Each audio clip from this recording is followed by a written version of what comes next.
नमस्कार, ये है रेडियो हिंदुस्तान और मैं हूँ आपके साथ आरजे तन्मु। आज की कहानी का नाम है पश्चाताप, जिसे लिखा है पूनम अग्रवाल ने।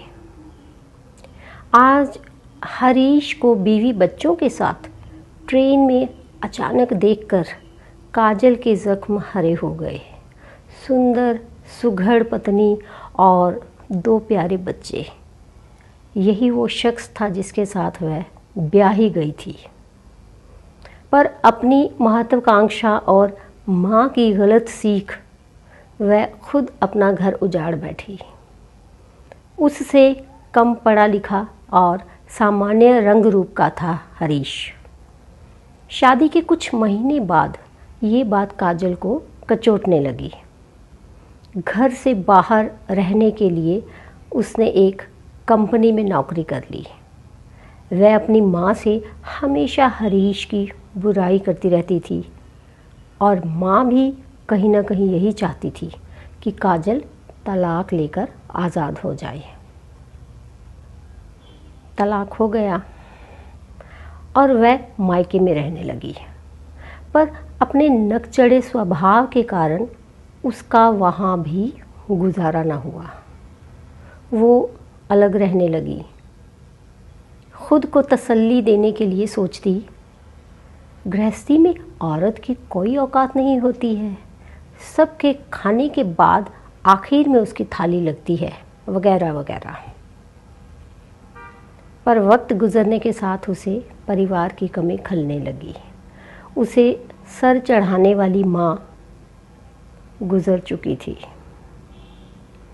भाई भाभी से उसकी पहले ही न बनती थी।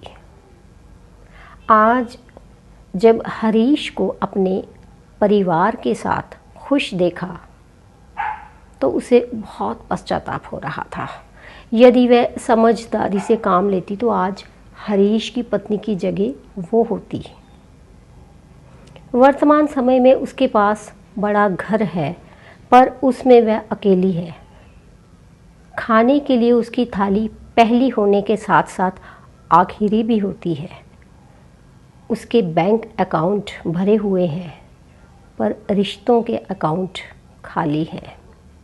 ट्रेन के उस 2 घंटे के सफ़र में काजल सर पर दुपट्टा ओढ़कर इस तरह बैठी रही कि हरीश की नज़र उस पर ना पड़े और सूनी आंखों से उसे हंसते खेलते परिवार को देखती रही। तो दोस्तों, ये थी हमारी आज की कहानी।